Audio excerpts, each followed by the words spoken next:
Good morning. Good morning, my beautiful friends. Happy Awesome Saturday to you. This is the Awesome Saturday service. We're going to get some asked today. Yes, indeed. Saturday is awesome. This is the Sabbath. Happy Sabbath day to you. On Awesome Saturday, I love to hang around with awesome people in awesome places, doing awesome things, eating awesome food. Got some awesome people here live today, which is super cool. Hello, Cordelia. Hello, Pepper. Wonderful that you guys are here today. Cordelia is handling or is practicing the ancient Sabbatarian custom of clothing being optional, which I'm very happy about. What a lovely, awesome Saturday service. We got a parishioner showing up and not wearing any clothes. Yes. Anyways, guys, Saturday is indeed awesome, and we are here to pretty much just go over a bit more of a spiritual take on the wake up call with Maui Paul. You guys probably aware that I do the wake up call Monday through Friday, 9 a.m. and we work through I am cards. And if you've seen that show much, you understand that the name I am, the words I am are a name of God. During the burning bush encounter, when God was asked what God's name was, God responded, "I am I am that I am." And then when Moses said, "But when they ask me who sent you, what am I going to say?" And God said, "You're going to say, I am sent you." And so the words I am are a name of God. And so therefore we use the name of God every time we use the words I am, which is also a name that we identify as. And so I've always been very curious about that, because I am I am are words that we use when we are answering to ourselves. Nobody says I am to describe another person. Nobody uses I am to talk about something that doesn't pertain to them. We all use the words I am when we are talking about our own lived experience or something that we believe that we are expressing. And so good morning, Shauna. Wonderful to see you here coming through on the internet. So today the topic that I'm going to be diving into is that God is one, and that we, made in the image and likeness of God, are also one. See, we believe that we are transcendent collective consciousness expressing as human on this plane of understanding. And really, those are a lot of $5 words, as somebody told me once. But what do those words mean? To say that we are transcendent collective consciousness, we transcend life and death. We believe that we were conscious prior to life, and that we will also be conscious after death.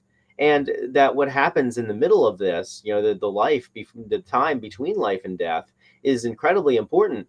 It is also a time that, even though we feel very free during this time, it's also inherently limiting because of our perceptions. We perceive ourselves as being separate from those around us. We perceive ourselves as being separate from the world around us, and consequently, and therefore act as if that's true. And yet, there's really no proof that that's true. The fact is that it is more likely that we are one than it is that we are separate. And the fundamental concept I'd like to touch on here is that God is one. In Deuteronomy 6:4, "Hear, O Israel, the Lord our God, the Lord is one." And God is not divided. God, and we, being made and created in the image and likeness of God, are also not divided. If God is not divided, why do we think that we are divided? If God is not separate, if God is one, why do we think that we are not one? Why would we get that idea? Where would that idea come from? We are reflections of the oneness of God. And God, throughout Scripture, talks about God being one, God being unified. And so, as reflections of that, we are also one. And it's not just Christianity; it's not even Abrahamic traditions that affirm this idea. I mean, in Hinduism, they have a term. They say Atman is Brahman, which means that the portion of a soul that we are is connected to the oversoul, or the collective soul that God is. And so, in Christianity, if you were raised in a Christian tradition, as I suspect the vast majority of my viewers were, they talk about the body of Christ, how the body of Christ, we are all parts of the same whole, that we are that some people are the hands or the feet of Christ, some people are the heart of Christ, some people are the eyes or the nose of Christ, and that in doing so, in being that, in expressing that way, that we are many that come together as to form a one. And yet we live in this physical world.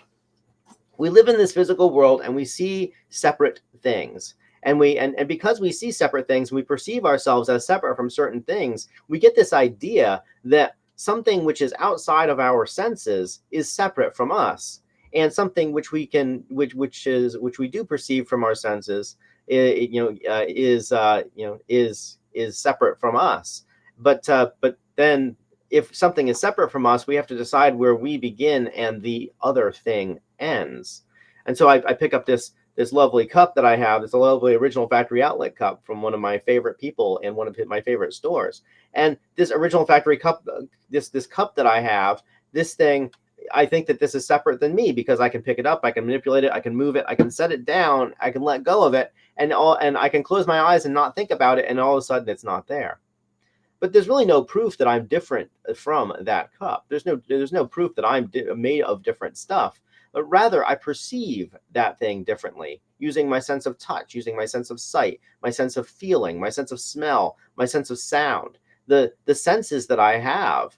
Then and those senses, those sensory perceptions, are what make me decide that thing is different than me. And because I can't feel what that cup feels when I put it down, I can't feel what that cup feels when I break it, if I ever were to do so, which I sincerely hope I never do. I'd like to have that one for the rest of my life. Thank you very much. My favorite mug. But the fact is that we have this illusion of separation. But in the end, we are like waves in the ocean. Each wave is separate, and yet each one is part of the ocean. Where does the wave end and the ocean begin? When I lived on Maui, I used to do a little bit of surfing, and I was never much of a surfer, but it was always very interesting to hop on a wave. And I'll never forget the feeling that I felt when I caught my very first wave. It was like an electric feeling. I felt like I had become one with the ocean. I felt like I felt this tremendous power, the ocean pushing me forth, pushing me toward the shore. And I wasn't sure if I was going to stop, if I was just going to keep on going once I hit the shore. Such was the power that I had harnessed. And I was, of course, on this little 2 or 3 foot tall wave. It wasn't much of a wave. It was just barely enough to be surfable. But the fact is that by connecting with that, by riding that wave, by just being a part of the ocean instead of swimming in the ocean, surfing on the ocean, it helped me to understand that wave was a part of the entire ocean, and that I felt truly connected with it. Now, it's not just the feelings of surfing that we're talking about here. In modern quantum physics and quantum science, we really can't understand some of the results that we get experimentally. We have figured out in quantum physics that observing the result changes the result. Simply by looking at the result, we change the result. We can measure something without observing it, and we know it to be different than something that we measure while observing it. And so there's this that blurs the lines between the observer and the observed. And since we know that since we know that we can blur these lines between the observer and the observed, it's not much of a leap to say that we are the observed, that we are both observer and observed, or as the Sabbatarians put it, the transcendent collective consciousness. And so the separation itself is an illusion. Now, human beings are expressions of divine energy, and anybody who has any type of a God concept believes this. About the only folks who don't believe that human beings are expression of the divine are those who deny the existence of the divine. And so, but everybody who believes in the divine believes that humanity is some type of an expression of it. Genesis 1:27 says God created mankind in his own image. So we carry a divine essence within us, and we reflect God's oneness in our being. The Hindus would say that we are God, and I'm not sure that I believe that we are God. I do believe that God is us, and so that we are we are the wave and God is the ocean. Not that we are the ocean, but we have forgotten that we are the ocean, and so we express as the wave. believe that we are the wave and God is the ocean, and so therefore an omniscient and omnipotent and omnipresent God is sees through my eyes, is present to my understanding, and acts through my hands. The Bible, it says elsewhere, God works all things together for the good of those who love God, who are called according to His purpose. And since I believe that God uses me and uses even my nature, even my confused nature, in order to further God's purposes, because in the same way that the ocean uses a wave to further its own purposes, I can very easily believe that I am an expression of that divine energy. And so I challenge you today to, as you are going through the world, to see the people around you as made in the image and likeness of God. If I were to go through the world and ask myself, well, if I believe that this person is an expression of God, just like I am an expression of God, how would I treat them differently in this situation? I mean, and the answer, of course, is that I would love them, that I would love them as myself. I would love them with the same fervor that I claim to love God with, a God that I've never seen or heard or touched or quantified, and yet a God that I claim to love. Well, if I claim to love this God, how then could I possibly go through life without loving the people around me who are made in that image and likeness of God? And so we are expressions of the divine. Jesus says, love your neighbor as yourself. He also says elsewhere, love your enemy even. Well, if we love our neighbors as ourselves, perhaps we need to understand that our neighbors are ourselves. And that and as we love others, as we love the divine in others, we also recognize that divine resides in us too. That we also are manifestations of that divine energy. And so when we have acts of kindness or compassion or service, in reality, these things are a form of self-love. When we are loving somebody else, we are loving ourselves because we are all connected. Now, I talk a bit about transcendent collective consciousness. And it's not just some vague spiritual concept. It's not a whole bunch of $5 words, as somebody had recently told me when I was telling them about it. But it's a reality. It affects our actions. It affects our experiences. We are individual expressions of the same collective consciousness. We are individual expressions, and therefore, we experience life. We just experience it through different perspectives. We can all understand that we're sharing the same life. We are born and we share a life. We die, and all of a sudden the people around us can't really perceive us anymore, and yet we can still feel their expression sometimes. The Jews have a saying about somebody who died, may their memory be a blessing, so that even every time that we remember them, that memory itself is a blessing of love. And as transcendent collective consciousness, we have to understand that our purpose is to uplift and support each other, because in doing so, we are participating in that collective elevation. I cannot love you without loving myself. I cannot serve you without serving myself, and vice versa. So, I mean, consider nature as we look around us. Consider that in ecosystems, every element is interconnected. No tree exists on its own. No river exists on its own. These things don't exist independently. The health of the river affects the tree that grows alongside its banks. The health of one species in the river affects the health of the river. If one thing goes away, the entire ecosystem must change in order to remain healthy. And so, in the same exact way, that our cells, each and every cell is different, and yet everyone expresses as differently in our body. Everyone has a different purpose in our body. Yet, if our body were to lose one type of cell, we would be very, very miserable. The smallest imbalance, the smallest inconsistency in our very cells, we manifest as illness, and we do not like to be ill. We like it when everything is in an equilibrium. And so we're called to work together the same way that a body works together. We're called to work together in the same way that nature works together. And in general, to work together as humanity, to express love, to express the divinity that is inside of each of us. And so let's just recognize that we can see the divine in other people, and even people who are difficult to love. And let me tell you, it's a challenge. When Jesus says, love your enemy, I don't know how on earth to do such a thing. It is very, very difficult to love the people who don't love me first. It is incredibly difficult to love the people back after they have shown me or treated me in a way that was unloving. In fact, I don't even like myself when I fall into into the trap of treating other people the way that they've treated me. And I do fall into that trap sometimes. I fall into the trap saying, well, this person treated me like an asshole, so therefore I'm going to treat them like an asshole right back. That'll show them. Well, an eye for an eye makes the whole world blind, according to Mahatma Gandhi. And boy, is it true. The hate or the anger or the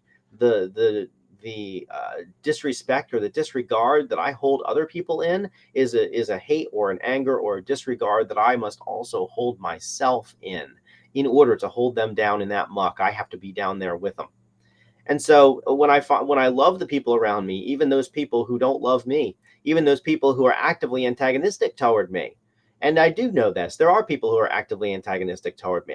And man, in my best moments, I love them more fully and more completely. And in my worst moments, I choose to meet them at their level. I find that the former is a much, much better way to live. But I have to ask myself, if this person is also God expressing in a human form, if they are a wave, just a different wave in the same ocean that I am also a part of, how would I treat them differently? Does the ocean excommunicate one of the waves because it doesn't like it? Or is every wave a part of the ocean? It rises in its time and then it falls in its time, and it is a part of the greater whole. Is the water at the deepest part of the ocean more important than the water at the surface? Is the stuff that we see more important than the stuff that we don't see? Is the water in the ocean that's below the sand that doesn't really move all that much at all, the stuff that's in still caves, is that somehow better or worse than the ocean that is roaring at the top, that is very visible to us, that carries the ships as they go across? We are interconnected.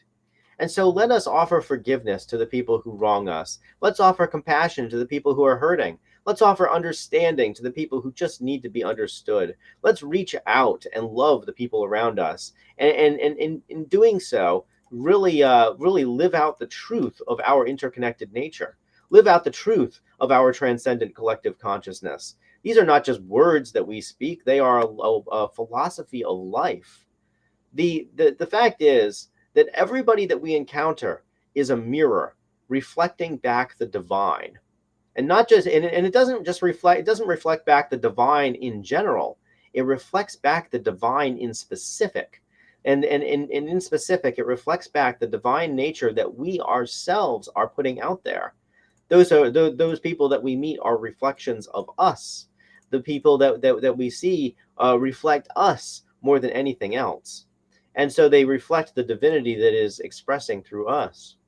Let's not get an idea into our heads that we are God, because in doing so we would say that the wave is the ocean. But let's understand that God is us, that the ocean contains the wave. And as we understand this, we'll get a much larger understanding, a much larger idea of the nature of divinity, of the nature of God as one and us as one. And if God is one and we are one, then we also are that those expressions of divinity. And so and would you treat a person that is made in the image and likeness of God poorly just because you could?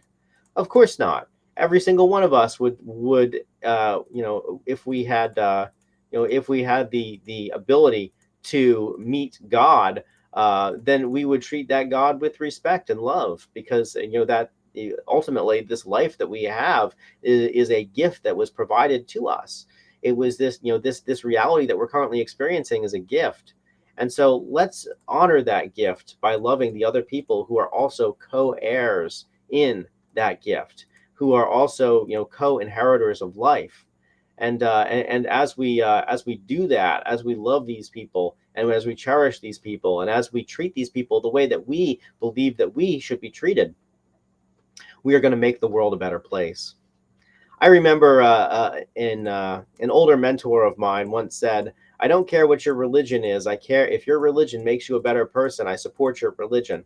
I don't have to believe in your religion. I don't have to believe in your faith. I don't I don't have to think that what you think is true. I do support anything that you believe that makes you a better person, that makes you love the people around you. And really, like, I thought about that, and it was one of the ideas that helped me to kind of overcome religious dogma and say, yeah, absolutely. Like, if somebody is expressing a belief, and that belief causes them to live in such a way that they love the people around them, then that belief is a good belief. That belief is a true religious belief.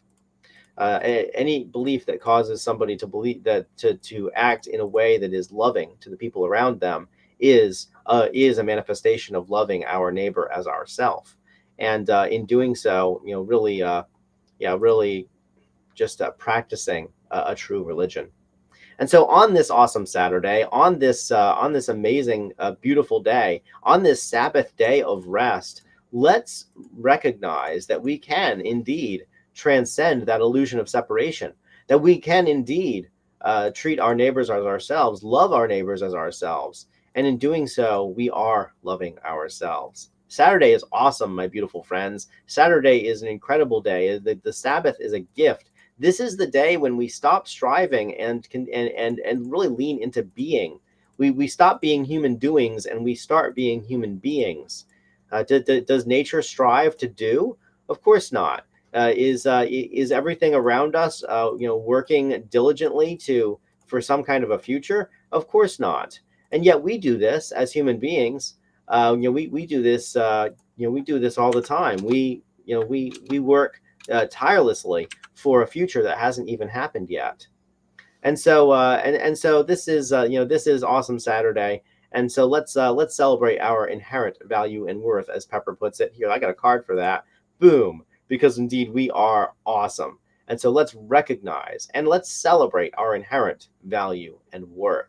You are inherently valuable and worthy because you are a wave in the ocean that is God. And I am inherently valuable and worthy as another wave in the ocean that is God. And no wave is better or worse than other waves. All waves are equal in that ocean. Some are bigger, some are smaller, some move fast, some move slow. All are a part of the collective whole. And so we reaffirm that we are transcendent collective consciousness, expressing as human on this plane of understanding. All right, my beautiful friends, I will return next awesome Saturday with another one of these. Thank you so much for being here. Appreciate Cordelia for being here live and Pepper for being here live. Thanks for coming on by, Shauna. I see that Donna came by as well. Hello, Donna. And if Tommy is with you, hello to Tommy as well. Let's see here. I think that's about it for the awesome Saturday service. I'll talk to you guys. Or not tomorrow. Tomorrow is my day off, at least of live streaming. But I'll talk to you guys on Monday at 9 a.m. I'll come out with another I am card, and we will continue to affirm nice things about ourselves. Until then, this is your daily reminder. I love you. I care about you. I believe in you. I believe that you are made in the image and likeness of God, just like I am, and therefore I treat you as such. At least when I'm conscious of it. And it doesn't mean I'm perfect. It doesn't mean I do it all the time. But I do. I do it as much as as I'm aware. And when I'm, so a friend of mine out on the big island in Hawaii, her name is Rashani. She's a shaman out there, and she says you're either in love or you're in a story. And so let's just be dedicated to being in love today. Let's be in love and leave our stories at the door. All right, my beautiful friends, I will talk to you on Monday at 9 a.m. Until then, I love you. I appreciate you. Have a wonderful, awesome Saturday, and aloha from paradise.